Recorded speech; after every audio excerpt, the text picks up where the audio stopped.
Bonjour. Encore hier ou avant-hier, j'ai eu un client qui a refusé de faire une analyse concurrentielle avant de démarrer une campagne AdWords et une campagne de référencement naturel sous prétexte qu'il connaissait ses mots-clés. Alors vous savez comment je fonctionne.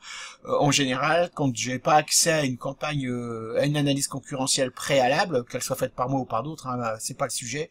Je refuse d'aller plus loin et je refuse de travailler sur les campagnes AdWords ou le référencement naturel. Hein, pour une raison toute bête, c'est qu'en fait on va partir bille en tête sur des mots-clés dont on ne sait absolument rien, si ce n'est qu'ils paraissent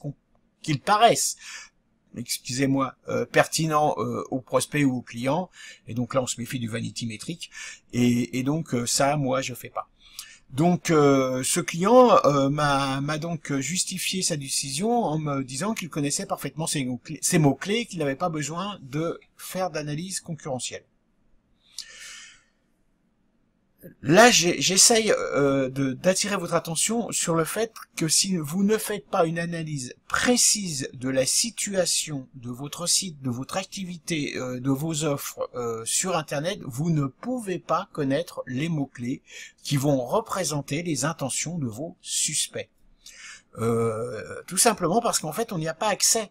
C'est pas parce que je pense qu'un mot-clé est le bon et qu'il représente bien mon activité que c'est le mot-clé qui va représenter l'intention de votre suspect. Je vous rappelle encore une fois, et je pense que ce sera pas la dernière, mon exemple de carotte.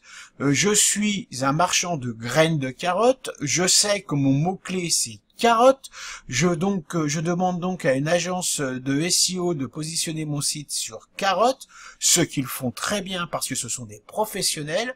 Je me retrouve donc avec mon site premier dans le moteur de recherche Google sur la requête carotte, et pourtant je n'ai aucun client. Le pourquoi, vous devriez le connaître, c'est tout simplement parce que mon site ne correspond pas à l'intention des internautes qui tapent le mot-clé carotte.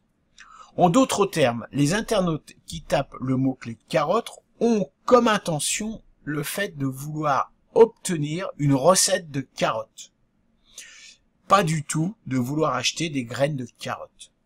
Ce qui fait que tous les gens qui vont cliquer sur la campagne AdWords ou sur le lien naturel de ce client qui est positionné correctement sur carotte ne vont pas rester sur le site, vont lui imposer, enfin vont lui faire subir un taux de rebond important, donc difficulté de référencement, etc. On n'en parle pas ici, et donc il va perdre tout un tas de clics, tout un tas d'argent, tout simplement parce qu'il n'aura pas fait la bonne cohérence, il n'aura pas réfléchi à la bonne cohérence entre l'intention des suspects, des visiteurs, et son mot-clé.